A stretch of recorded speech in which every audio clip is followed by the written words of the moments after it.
Order. Order. Sarah Russell to move the motion. Thank you, Mr. Chard. It's an honour to serve under your chairship. Thank you to everybody who has come today for us to talk about the Green Book. Our constituents all know very clearly that something is not right and that it has not been right for a very, very long time. They pay their taxes and they can't see things getting any better. In Congleton, I can't see any evidence of any significant infrastructure spending for many, many years, except for where that's been facilitated from house growth. Government money doesn't appear to have been involved in significant ways for a long, long time. The last government did talk a good game on levelling up the north, but the actual investment never followed. And that is why my constituents voted for change. In my area, I want to see the Middlewich bypass. I want to see the A50, A500 North Midlands manufacturing corridor. I want to see massive investment in improving our electricity grid. I want to see all kinds of changes and improvements. And I can see very clearly that at the moment, something is not right. Total public spending per person, capital public spending in the North West is £13,297 per year. In London, it's £14,842 per year. Those are the 2022-23 figures. So something is being done to allocate money in these ways. The Green Book is the guidance issued by HM Treasury on how to appraise policies, programmes and projects. The 5-case model is the required framework for considering the use of public resources to be used proportionately to the costs and risks involved and taking account of the context in which a decision is taken. The 5-case model involves a strategic dimension, what's the case for change, including the rationale for the intervention, what's the current situation, what's to be done, and so forth. There's an economic dimension, a commercial dimension, can a realistic and credible commercial deal be struck, who will manage which risks, a financial dimension, and a management dimension. Are there realistic and robust delivery plans? Can the proposal be delivered? Certainly will. Shannon. Leading the charge of the debate this morning at 9:30 and doing the same at 4:30. Well done to the Honourable Lady for both those debates. And just to back up the Honourable Lady, does the Honourable Lady not agree that the Green Book review has to have a view to each area of the United Kingdom and not simply point all roads to London and the South East, as we're all aware that in other areas of the UK, policies and procedures that work well in London don't translate to rural local authorities, and a review of the cognizance of that must be in place, as the Honourable Lady is saying exactly just that. Sarah Russell. Thank you very much to the Honourable Gentleman. I certainly do agree. So we are very pleased that the Treasury has initiated a review into the Green Book. We believe this presents an opportunity to once and for all address a range of key issues that have undermined successive governments' attempts to rebalance our regional economies. In grasping this opportunity, we believe the review must be done with ambition and a willingness to challenge underlying customs and practices. In particular, it needs to learn from the successes and failures, and I would say largely failures, of previous Green Book reviews, and in particular the 2020 review. The review recommended that the locational effects be understood via place-based analysis, with benefits of any intervention valued specifically for the area, and hence enabling any transformational impacts being properly recognised. But once again, these recommendations do not appear to be generally reflected in practice, particularly in the application of departmental level appraisal guidance. It's vital that the current review addresses this, and I believe that considering options in the context of place and properly valuing transformational impacts of interventions is crucial if we're to realise the potential of the North West and of all of our regions. We need to simplify and speed up our Green Book processes. The guidance is enormously long, incredibly complex. It has multiple supplementary documents adding up to thousands and thousands of pages. Changes, subtleties and intent get lost within the complexity, and the practice remains unchanged. This very complexity leads to a desire for a metric that cuts through, and that probably explains why the business case thresholds remain so dominant. And that is probably how the weighting towards expenditure in London and the South East continues to predominate. There is an absolute consultancy industry around the Green Book, and that raises the cost of developing a successful business case. It also makes it very difficult for smaller local authorities to successfully put together a business case, because the complexity of doing so is just absolutely mind-boggling. Frankly, the whole thing is just a bunch of piffle. We need to make this very simple and outcomes-driven. We need to really, really slim it down, and we need it to be in a format that actually local authorities and our mayoral devolved authorities, as we acquire one in Cheshire and Warrington, will be able to actually use it in a practical way. We need a stronger focus on place. We need to really look properly at where money has been spent historically and where we therefore need investment. We need to weight this specifically towards areas that haven't received investment, so that we can redress the imbalance where transport spending in London vastly outweighs it in the rest of the country.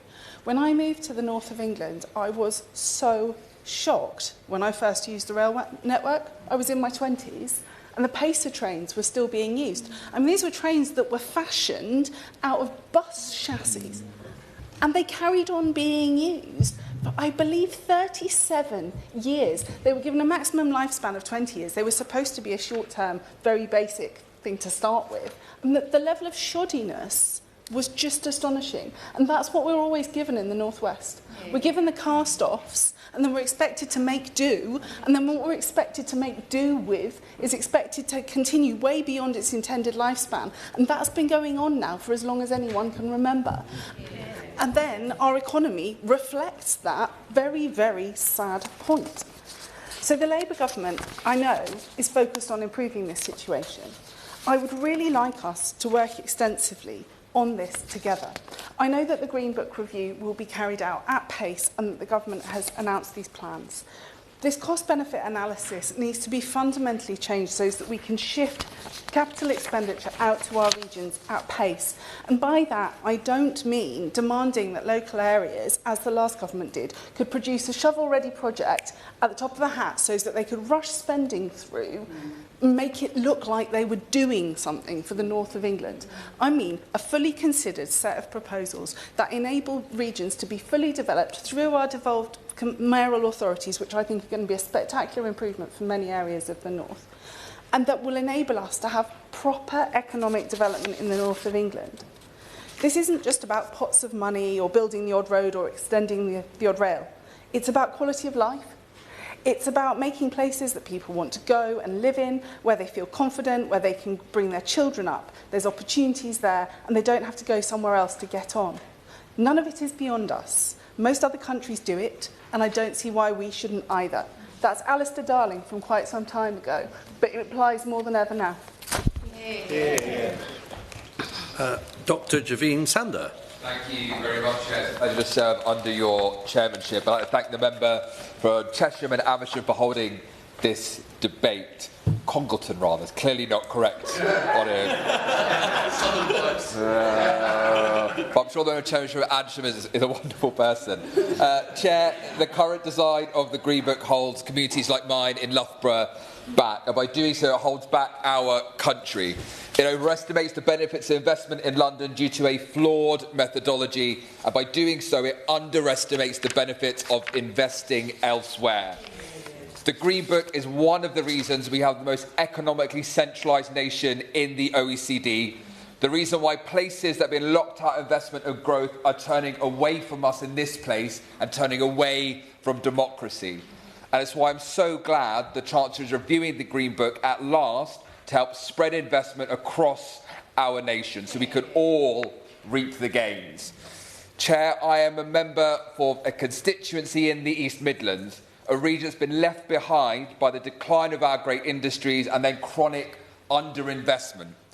The fall in industrial employment, one of the most rapid anywhere in Europe, suddenly the centres of a community gone, jobs lost, the sense of purpose and dignity have disappeared, and on top of that, indeed contributing to that, my region has the lowest transport investment in the country. And we need to end this cycle of decline because it's holding our nation back. And we need to invest in countries, indeed communities like mine, in order to make this country a better place, to help create good jobs. Because for too long, Chair, investment has been biased towards London and the South East. Someone living in London gets £800 more infrastructure spending per year than the national average. And that is because of a cost-benefit analysis set out in the Green Book to use and evaluate projects as a hardwired London bias. Firstly, because the Green Book prices benefits of projects in a way that benefits places with higher wages, and that place is London. Secondly, because it does not consider the estimates and the wider impact on growth.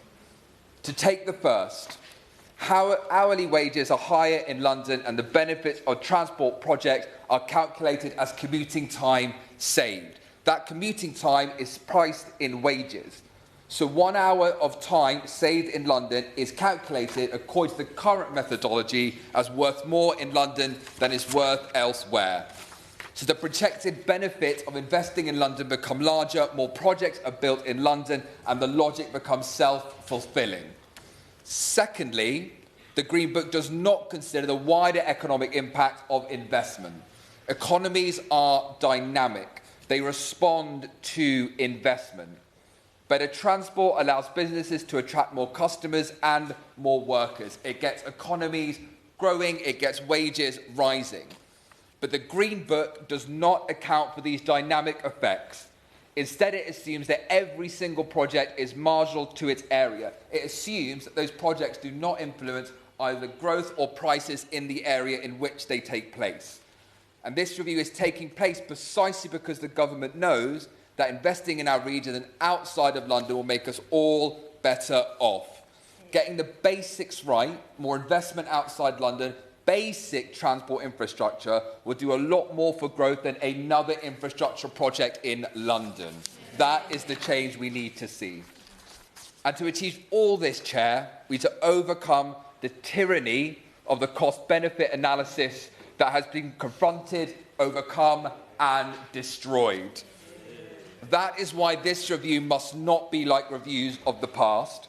Warm words about regional inequalities are not enough. We need to change a flawed methodology, end the tyranny of the cost-benefit analysis, and finally appreciate the dynamic benefits of investment. For non-graduates in communities like mine, it is far more difficult to find a good job than here in the capital. Jobs available to my constituents are less secured and lower paid because we do not get the public investment we need. Our future has been held back by a flawed methodology, by a system that does not work for my community, my region, or indeed the country. And when people cannot see a good future, their anger grows. Now, we can end that anger, help rebuild hope and a better future by changing the Green Book so investment outside of London takes place in my community and across this nation. So we can create good jobs, get wages rising, and growth as well across this country too. Thank you, Chair. Sarah Hall. Thank you, Mr. Pritchard. It's a pleasure to serve under your chairmanship. For too long, my constituents in Warrington South have been told to wait their turn for infrastructure, for investment and for opportunity.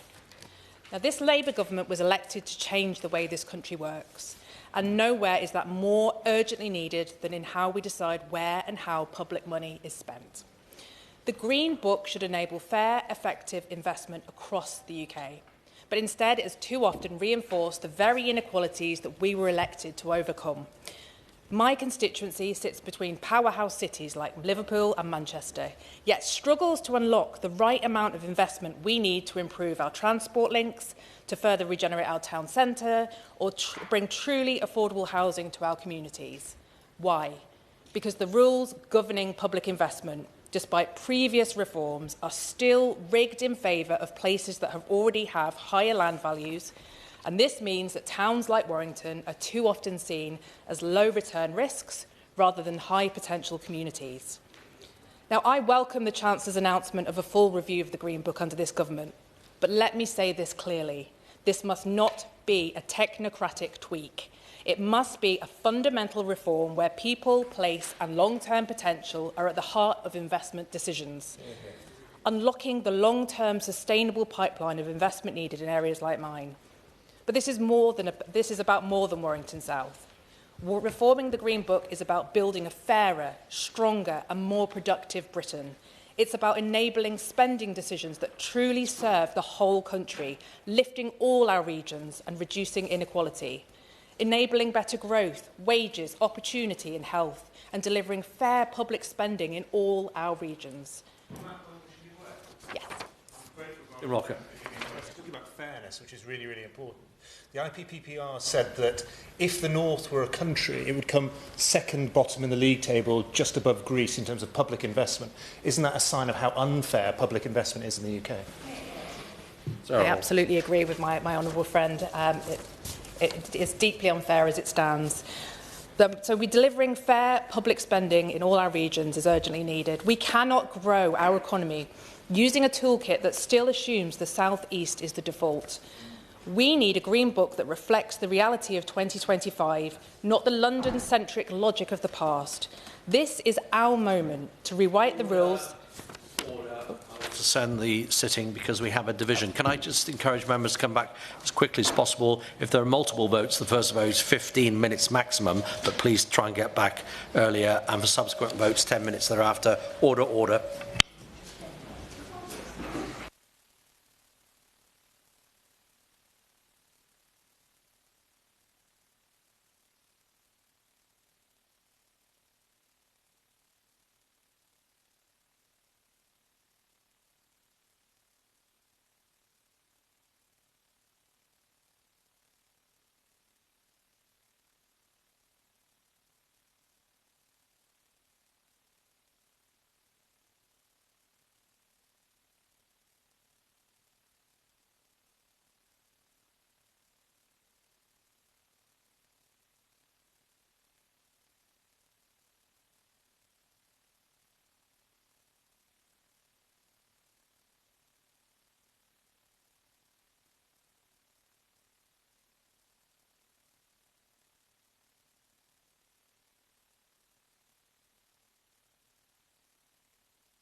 Order, order.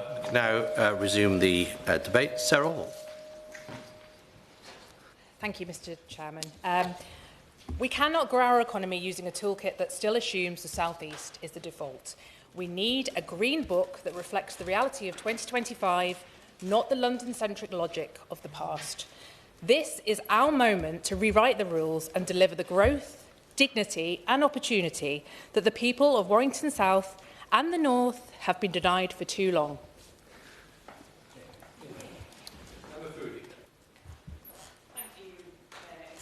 Chair, under your chairship, and I want to start by congratulating my honourable friend, the member for Congleton, for securing this important debate. Investment in regions like the North East is not just about fairness, it's about unlocking economic growth and ensuring prosperity for future generations. Good infrastructure is the backbone of a strong economy, and by investing wisely now, this government can set itself on the right course to achieve its growth mission, creating jobs, boosting businesses and putting more money in working people's pockets. But let's be honest, and as we've heard today, too often the North has been shortchanged. For years, we've seen grand promises made only to be broken. Successive Conservative governments have failed to deliver the infrastructure we need.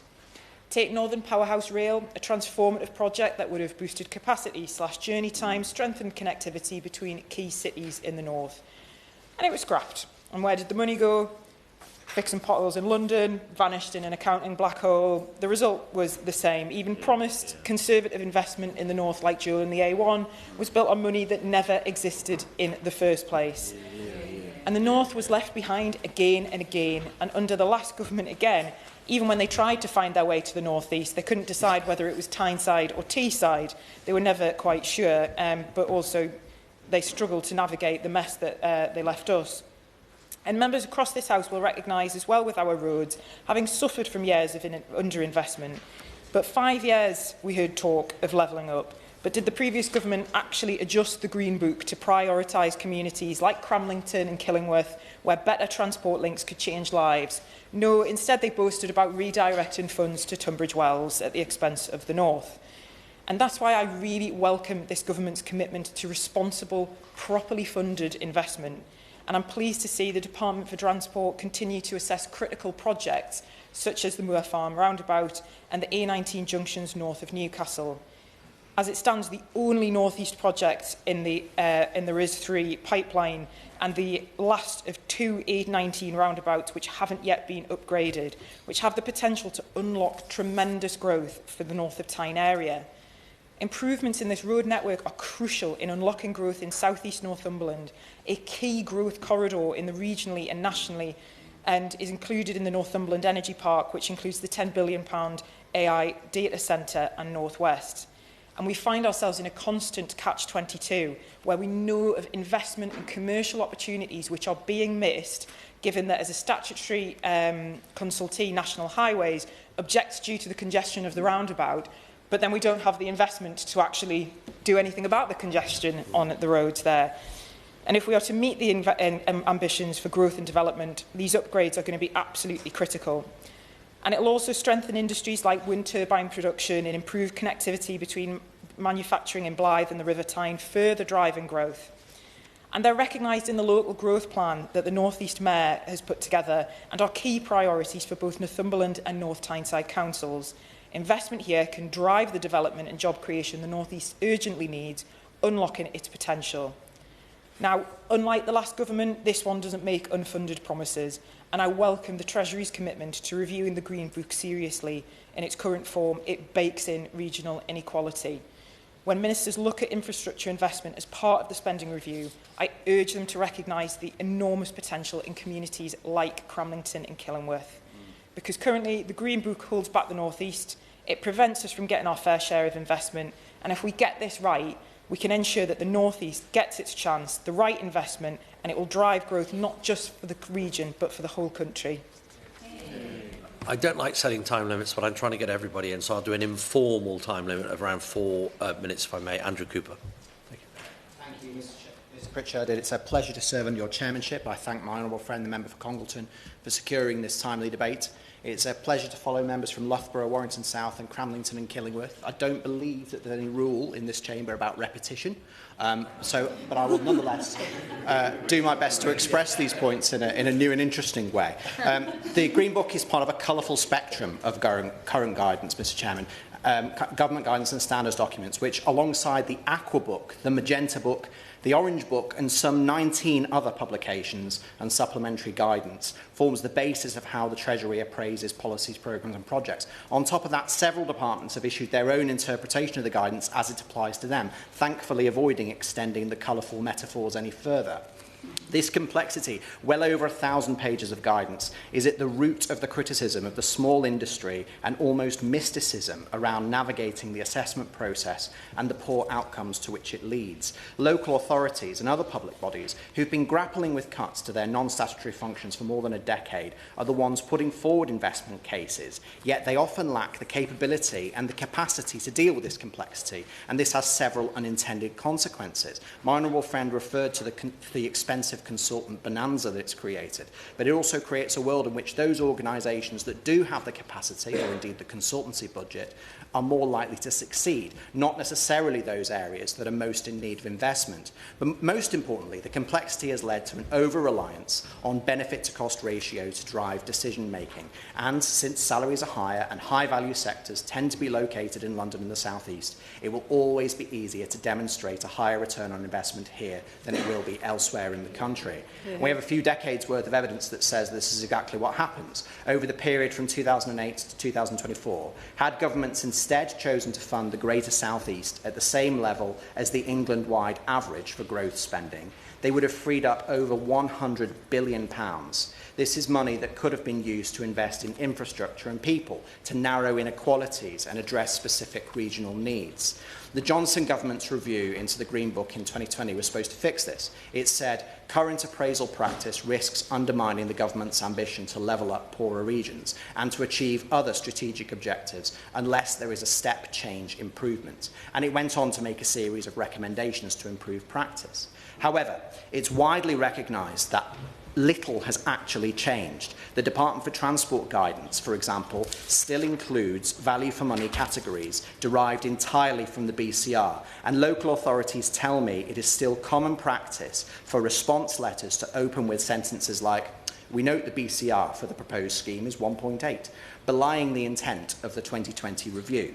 The terms of reference for the 2025 review haven't been published to my knowledge, but when they are, they must seek to address these points on culture. The review must end the arbitrary BCR thresholds across government. It must simplify, increase public transparency on calculations, and require publication of judgments on why conclusions have been drawn and decisions have been made."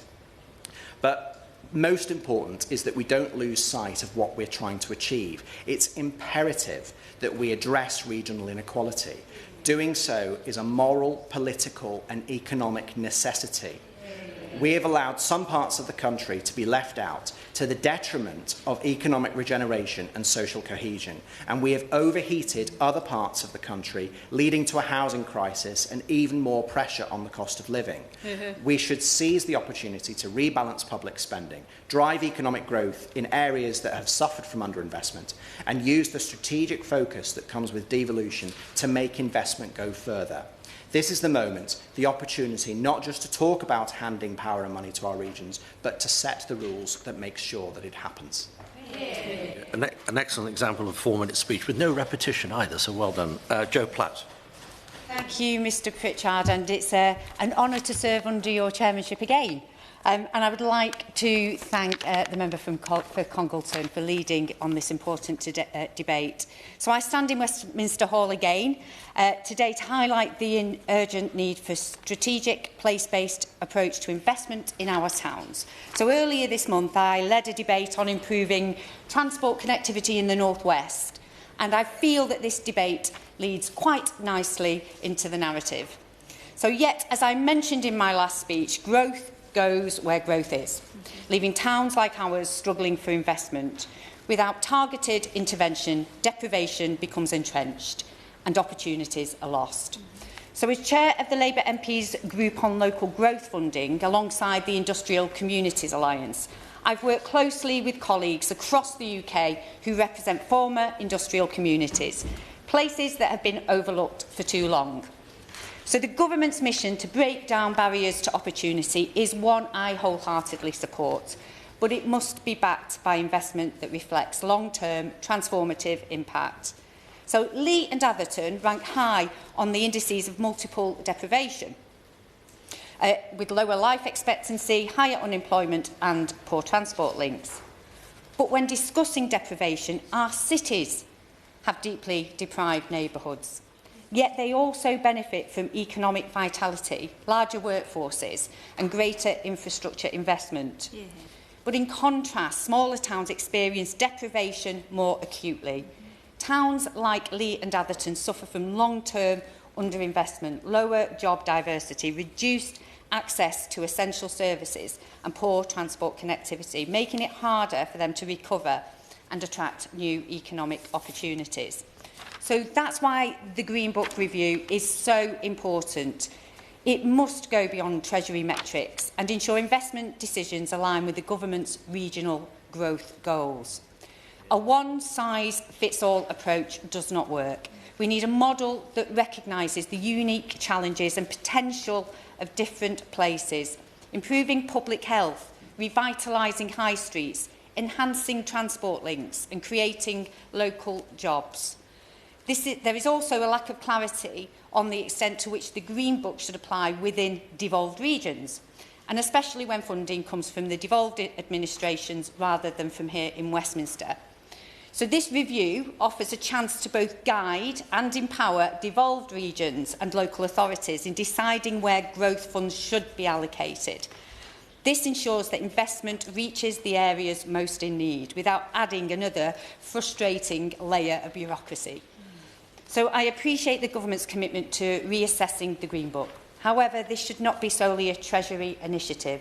It needs to be a cross-departmental effort that prioritises communities in the decision-making process.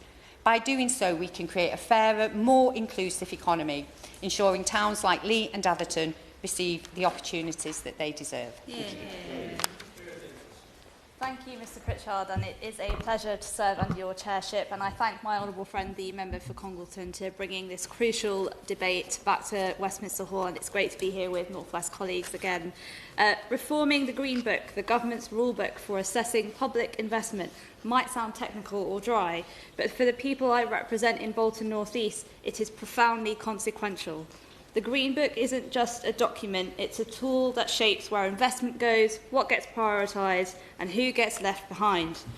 Unless we change how those decisions are made, towns like mine in Bolton will continue to be overlooked. Many honourable members have spoken powerfully about how the Green Book favours London and the South East, and they are right.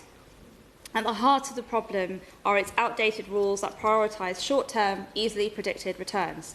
These rules don't ask about need or potential. They ask, where will we see the biggest, fastest payback? And almost every time, the answer is the places that are already thriving, places with high wages, strong growth, and well-connected transport. The result is a baked-in bias, a bias that overlooks the untapped potential of towns like Bolton, a bias that says our time, our housing, our transport matters less, just because our postcode starts with a BL rather than a W. But Mr Pritchard, Bolton doesn't just need fair treatment from London, it needs it from Greater Manchester too. Because even when public investment comes to Greater Manchester, the same pattern repeats. Time and again, the Green Book prioritises funding into Manchester, where the numbers look better, and leaves Bolton behind. On the ground, the consequences are obvious. Fewer jobs, slower trains, and so many more missed opportunities. Just look at the business case to extend the Metrolink to Bolton. It has strong local support, clear economic value, and huge potential to drive business growth, unlock investment, and boost productivity. Yet, under the Green Book, the business case falls short. Why? Because it doesn't account for induced demand, the fact that infrastructure doesn't just respond to growth, it creates it. The Green Book neglects the homes that would be built, the businesses that would invest, and the people who would finally be connected to opportunity. This holds Bolton back both in ambition and in growth. Between 2007 and 2022, Manchester's economy more than doubled, while Bolton's grew 40% less. In the last 5 years alone, Manchester's economy grew by a third, and for Bolton, that was just 12%. Not because we lack talent, not because we lack ideas, but because the Green Book rewards places that are already well-resourced and overlooks Bolton's potential. And here's where the frustration sets in. We're told the numbers don't add up, but I say the system doesn't add up. We're being asked to play a game we were never meant to win, judged by rules we didn't write. And I look forward to hearing from the Minister about how the Green Book can be reviewed, so that towns like mine really feel the difference and no longer feel left behind or overlooked. First, I hope we can adjust the appraisal formulas so that a pound of benefit in Bolton is not judged to be worth less than a pound in London or Manchester. Second, I hope we ensure business cases reflect long-term impact, not just what can be delivered in year 1, but over 5, 10 or 20 years. And finally, I hope we can ensure that public investment allocated to Greater Manchester reaches towns like Bolton. Bolton doesn't lack ambition, it lacks backing. It doesn't lack ideas, it lacks investment. Public investment should open doors, but the Green Book, as it stands, is locking towns like mine out of the future, and it's about time that changed. Order Naismith. Thank you, Mr Pritchard. It is a pleasure to serve under your chairship, and I would of course like to thank my honourable friend and neighbour, the member for Congleton, for securing this debate. As we have heard, the Green Book is the document which sets the framework for deciding where public investment goes, and this means it is a subject which is often not spoken about, it's underspoken about, but it is of crucial importance and should be to all of our constituents. We live in a society with grotesque place-based inequality. London enjoys productivity which is 170% of the UK average, and this productivity gap has widened over time. The access that my constituents have to public transport is incomparable, even with central Manchester, never mind the other planet, frankly, that we experience here in this city. And we know that health outcomes and life expectancy are inextricably linked to having a thriving local economy and a place that people can be proud of. Now, if we are to address this grotesque place-based inequality, it will require place-based investment. And the status quo has simply represented a game rigged against my constituents. In my own constituency, I find it completely baffling that we have a train station which is unrivalled in terms of its capacity to connect the North and the Midlands, genuine 360-degree connectivity, but we have struggled to secure the investment. Crewe Station, frankly, is dilapidated, and we have struggled to secure the investment to match the needs of projected future passenger growth. That simply is not sustainable, and it is not acceptable to my constituents or the very many people who use that train station every single day. And the status quo also forces talented people from my constituency and across the country who may wish to build a life for themselves in their own community to move to where the jobs and opportunities are. And that is often not the place that they would naturally choose to do so, which is often the place where they grew up. It does not have to be this way, but we have to change the rules if we are to see real change. So I welcome the commitment to a review of the Green Book. The 2020 review made a number of recommendations, including around placing greater emphasis on the strategic objectives of the government of the day, deployment of a place-based analysis to ensure that the needs of specific regions and sub-regions are taken into account, consideration of transformational interventions which have the potential to bring significant long-term benefits to regions, and crucially, as other colleagues have touched on, reduced focus on benefit-cost ratio as a measure, because of course this narrow focus simply compounds already existing regional inequalities. So I would welcome the Minister's reflections on the implementation of these recommendations under the previous government, as they certainly don't seem to have brought any benefit to my constituents or the delivery of the previous government's so-called levelling up agenda. We simply have to stop treating towns across our country as if the people living in them are somehow fundamentally different to the people who live in metropolitan cities, that for some reason they are less deserving of strong local economies and communities with access to quality jobs, public transport and amenities on their doorstep. A further review is welcome, but it must deliver real change. Bill Brickell.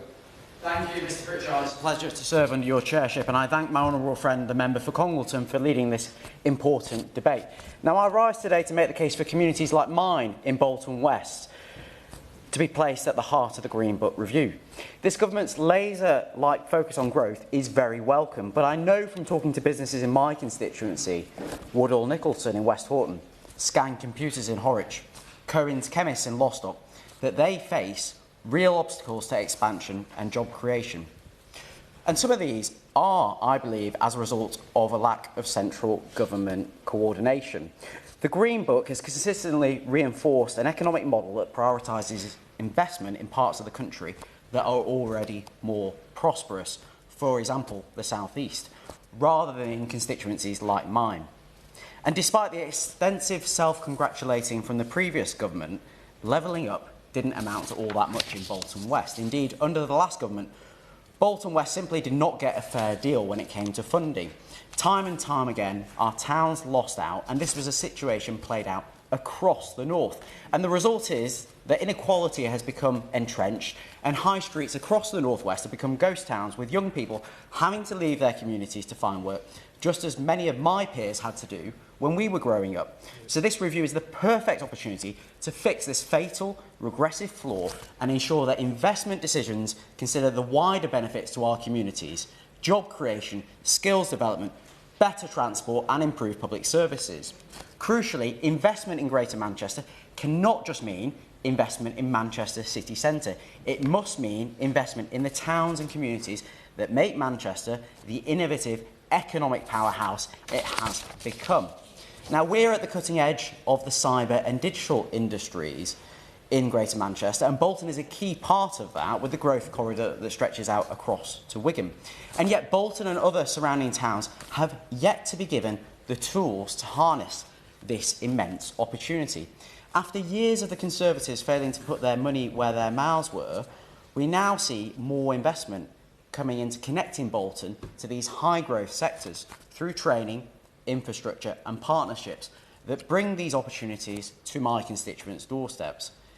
But in my constituency, despite having a number of brilliant small and medium-sized enterprises, including the pioneering Black Edge Brewery around the corner from my office in Horwich, I do worry that many smaller firms still struggle to access the finance they need to grow. Too often our local businesses struggle to secure the funding they need to expand, to innovate and compete. So we must ensure that businesses across the UK, including those in Bolton West, can access the capital they need to succeed. And if we're serious about driving economic growth, government must invest and build the appropriate infrastructure. But we must also work with the private sector to empower our entrepreneurs and local businesses and not leave them battling a system, frankly, that is stacked against them. The Green Book review must lead to real, tangible change that rebalances our economy and puts regions like ours at the heart of national prosperity. Never again should we live in a country where people's futures are too often determined by their postcodes. I come on to the front benches. Lisa Smart. Thank you, Mr Pritchard. It really is a pleasure to have you in the chair today, and I want to add my congratulations to the Honourable Member for Congleton for securing this really important debate. Our communities deserve responsible government. That means a stable economy, support for green innovation and ensuring that no one is left behind. The Green Book, in its current form, holds us all back. It's time for a smarter and fairer approach that invests in and for every community. The country needs to move forwards from the last government's fairly reckless approach to public finances and backtracking on climate commitments that left our country decidedly weaker. The Green Book's framework continues to entrench regional inequality, and the reasons for this are clear and twofold. It relies too heavily on blunt and limited cost-benefit analyses, and it fails to adequately factor in broader socio-economic benefits of proposed spending. By placing disproportionate weight on cost-benefit ratios based on existing economic activity, proposed spending that would invest in communities where wages and prices are lower are disadvantaged because the short-term economic benefits will appear to be lower. Therefore, the Green Book directs funding to areas that are already enjoying high levels of economic activity, namely London and the South East. Projects in areas like my own Greater Manchester, by contrast, can struggle to compete on paper, even when the real-world need for investment is clearly greater. By focusing disproportionately on direct economic output, the Green Book often misses the wider socio-economic benefits of investing in less affluent regions, such as well-being, job creation, community cohesion, or long-term sustainability. Without a national strategy to prioritise regional equity, too many good projects in the north fall through the cracks. The Liberal Democrats believe that all communities deserve a fair shot, not only the ones that already happen to be thriving.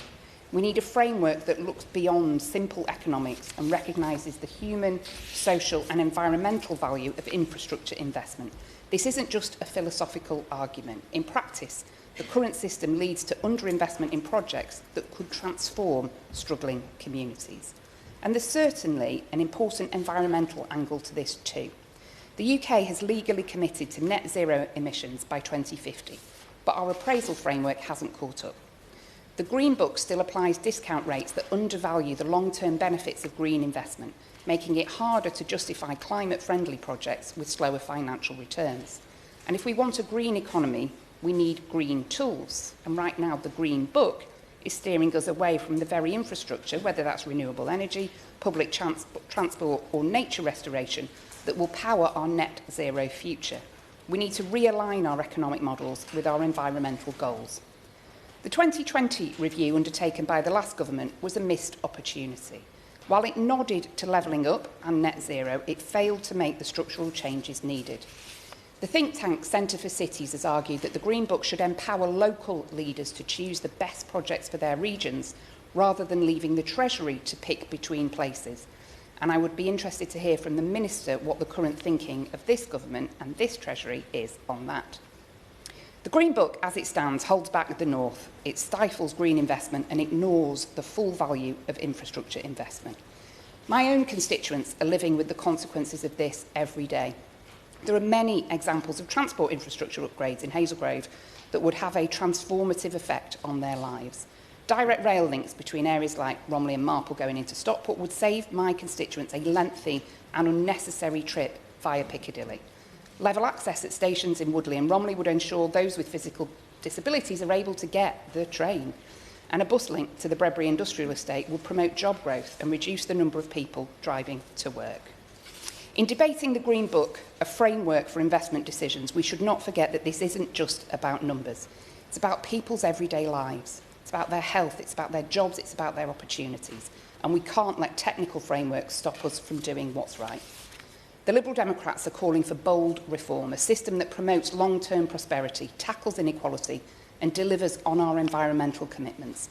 We should all be working to build a country where every region, every community has a proper chance to thrive. Thank you. Thank you very much indeed. It is a great pleasure to serve under your chairmanship, Mr Pritchard, and also to congratulate the Member of Parliament for Congleton for calling this debate, and for the 9 other speakers who have spoken with great passion about the potential of their constituents, their constituencies, and the role that this rather obscure topic of the Green Book review can play in seeking to unlock that potential. I should maybe just note that they did spare the blushes of the Chancellor when she was announcing this review to unlock the potential of which they are so hopeful, that she did so whilst announcing further growth measures in the south and southeast of the country. That goes to show the difficulties there are in achieving some of the objectives, which the Honourable Member for Mid Cheshire was kind enough to say were the intentions of the 2020 review about levelling up this country. And I am perhaps an ironic choice, Mr Pritchard, for responding. If I may stretch your tolerance to just mention some things that are focused on my area of the country. I represent North Bedfordshire. But just to give some sense to honourable members here of the disparities, let me just enumerate for them some of the growth potential projects going on in my county. We are already growing at 2.5 times the national average in terms of housing growth. we have a proposal for a solar farm, which will be 7 times the size, it's my constituency, 7 times the size of the largest one in the country. We have the country's largest road project at Black Cat Roundabout on the A1. We have a proposal for a railway line, which will be the 3rd largest railway construction project in the country. We have a doubling of the capacity of Luton Airport to bring people into the country. And we are waiting, when the Treasury finally pulls its finger out, a potential £10 billion investment for Europe's theme park from Universal Studios, which will then start a whole new range of investment potential in the south. So the honourable member for Congleton has the right person responding for this side to answer some of her points, because frankly, that's too much for one area to take at one time. The 2020 review mentions some points which have been repeated today.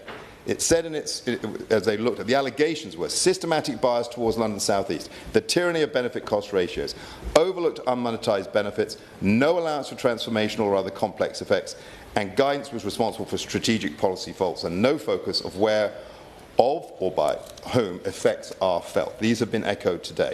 I have to say to honourable members that the findings were that there were no systematic methodological biases in the process, but there were significant problems in understanding of the Treasury 5-case model, leading to significant poor practice in the application of the Green Book, and there have been some changes that have been made as a result of that. I thought, because honourable members would raise this issue about the disparities in expenditure, whether those changes had any effect. And so I went to the Public Expenditure Statistical Analysis 2024 table 9.4b, which enumerates the public expenditure on services per head in real pounds between regions. And it splits that between current expenditure and capital expenditure, which is the focus of today's debate. I have to tell honourable ladies and gentlemen that if you look at those statistics from the year 2018-2019 to 22-2023, the East real capital per head went down by 3%, real capital per head in the South East went down by 5%. Real capital head in London did go up by 20%, but it went up by 25% in the North West, 25% in the North East, 24% in the West Midlands, and 22% in the East Midlands. My point being, I'm very short of time, I'm afraid. I'd love to, but very short of time, and I know him, he won't give me any more time. Chair won't give me any more time. I just point that out, that this is not to say everything is done, but it is important for us to build on the progress that I think is being made. There is a lot more commonality here than perhaps we think. And I would just also add that the view that the BCR is an answer, and that take focus as the answer, I think is incorrect. Because East West Rail, my constituency, going through my constituency, has a BCR 0.3. It loses money, but the Treasury still wants to push ahead with it. That's a question for the Treasury. And I would say that for us, we don't understand what those benefits may be, because when it goes into the other benefits, there isn't sufficient quantification of what those benefits may be for people. My final point to the Minister, because I've only got a little time, there's got some questions I will send to him, but can he also look at the implementation of the Social Value Act? Because getting that done is really hard for small businesses and social enterprises in particular. Minister, and the Minister, just to remind you, I'm sure he knows, has 10 minutes, so if he wants to leave a minute also on the end for the move of the motion. Thank you. It's entirely up to him. Thank you. Thank you very much, Mr Pritchard. It's a pleasure to have you overseeing us today, and like everybody else, I congratulate the member for Congleton on securing this debate. I also thank all honourable members for setting out their views, the views which are in of themselves important contributions to the Green Book review that His Majesty's Treasury is undertaking, and which is our focus this afternoon. Before I respond to the specific points raised, I should spell out what the Green Book is and what it is for. The Green Book is a technical guidance on how to assess the costs and benefits, the opportunities and the risks of different options to achieve government objectives. It is not a decision-making algorithm or a test that must be passed. It is a framework for identifying and assessing different options. It is an important framework, but as lots of honourable members have rightly pointed out, it should be just one input to decision-making. It is ultimately for government, national and regional, held to account in this place, in our case, to decide on policy objectives and to decide on spending choices, and we mustn't evade our responsibilities behind technical frameworks. Now, this government has listened to the concerns raised about that framework, concerns from our mayors, including my friend Stephen Rotherham, and from honourable members who are here today. And that's exactly why the Chancellor announced a review in January, to ensure that all regions get a fair hearing when it comes to the allocation of public funds. The review is looking at potential problems with the guidance itself, as well as how that guidance is being applied by the Treasury and how it's being applied by other departments or public bodies. And since January, the Treasury has been in conversations with a whole range of organisations and individuals, regional and national. And as I said, this very debate today offers the opportunity for us to hear the well-considered views and perspectives of members. And I want to assure all members that what they have said today will have been heard in the Treasury and will influence that review as it's finalised ahead of the spending review in June. Now, the frustration many people feel on this subject is entirely understandable. It is rooted ultimately not in technical questions about cost-benefit analysis, but in unacceptable outcomes, not least flatlining wages for the UK as a whole over the past decade and a half, and for some areas abandoned during the 1980s and sidelined during the 2010s for far, far longer. The frustration is understandable too when low investment manages to combine both being the cause of this economic decline, but also a visible sign that it is taking place, not least when our roads are riddled with potholes, our trains, whether they are pacers or not, are unreliable, and our housing stock is deeply inadequate. Public, not to mention private investment, has simply been far too low for far too long, and it is too often not reached every part of the country, as the Honourable Member for Warrington South set out, and as any rail user in Wales, and particularly in Swansea, where the electrification does not reach our great city, will tell you. Now, for this government, growth in every part of the country is the goal, because Britain is scarred by deep regional inequalities that the Honourable Member for Crewe and Nantwich set out eloquently. Now, shared growth is the goal, and higher investment is a necessary, if not sufficient, condition for it. That is why we have ended the public investment boom and bust cycle, with 113 billion higher investment this Parliament, sustaining public investment at levels not seen since the 1970s.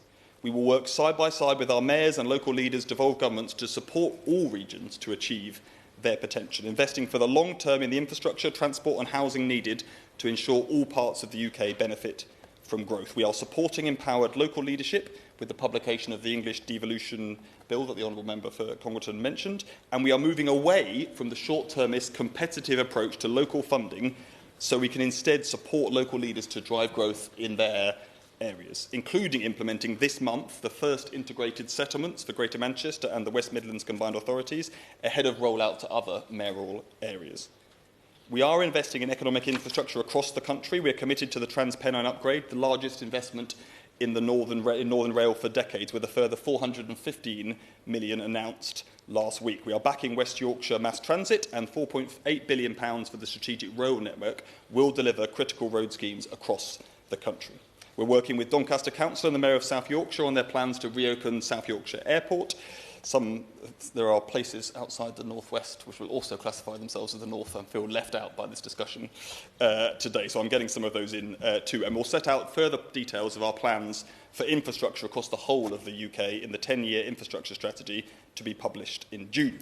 Now, turning to the specific questions raised by members, the honourable members for Leon Atherton and Hazel Grove both rightly noted that we must care about a wider range of social factors, including deprivation, when making investment decisions. They are both right. The honourable member for Congleton also raised the issue of consultants. This is an issue that is emerging again in the current review that is underway. And of course, while there are times when the use of consultants is value for money, more does need to be done to improve the capacity of local government in this area and on national government to ensure that the asks of them are proportionate and sensible. Members, including the members for Cramlington and Killingworth, have made a powerful case for specific projects, including transport projects in particular. I'm sure they will continue to bend the ears of each and every Department for Transport Minister, or in some cases the Mayor of Greater Manchester, where that is the appropriate decision maker. And I'm glad to hear that everybody recognise that that should happen within important public spending constraints, as they are doing it, of course.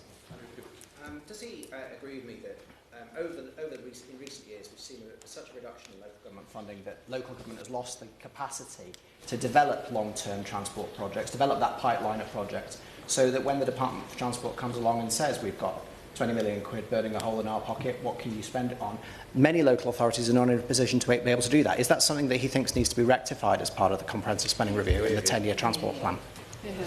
Well, the offender is completely right there in both the respects he raises, and we need to address that partly by providing decent funding for local government, and you'll have seen that being laid out over the last few months since the budget in the autumn, but that needs to continue, and we need to make sure that we're not setting out short-notice competitive pots between areas, but instead empowering local leaders to decide what is the right answer for their area, and that's exactly the approach we are taking. The Honourable Member for Loughborough and the Honourable Member for Bolton North East both rightly noted that we need to consider the dynamic effects of investments. It's a point powerfully made by Diane Coyle also in recent years. I agree, and there are questions about the implementation of the 2020 review in that regard, about whether that's actually been followed through in implementation, although I can reassure my honourable friend that the Department for Transport does use the same value for commuter time in all parts of the country. He may or may not think it's enough or too much, but it's the same pounds and pence in every part of the country, narrowly on commuter times specifically. I can also reassure the honourable member for Hazel Grove that the Green Book is not preventing this government delivering a step change in green investment. If the honourable member opposite had time, I'm sure he'd have said we were investing too much in green projects, or at least his leader would. The member for Cheshire noted that there are real dangers of over-reliance on BCRs. He is right again. Decision-making should always be rooted in strategic objectives, or what he called, what are we trying to achieve?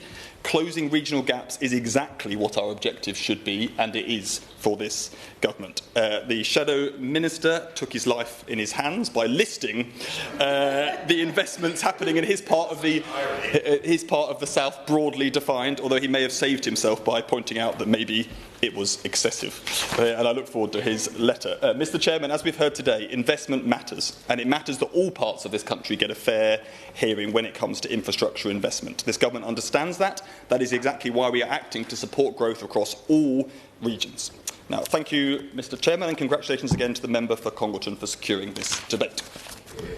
Sarah Russell to wind up. Thank you, and thank you to everyone who's contributed to the debate. Obviously, in bringing this debate, I absolutely accept that underlyingly we do need a framework for evaluating projects.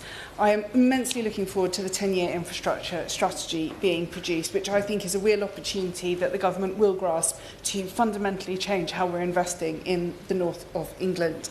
I think the point that the member for Warrington South made really fundamentally encapsulates this. We need to stop our communities being seen as low return risks rather than high potential communities. I want us to stop having growth going where growth is, as the member for Leon Atherton said. I want growth going where people are in the northwest of England. The question is that this House has considered the Green Book review. As many of the opinion say aye. Aye. Contrary, no. I think the ayes have it. The ayes have it. Order, order. The sitting stands adjourned. Have a good evening. Thank you. Thank you. Thanks. And now,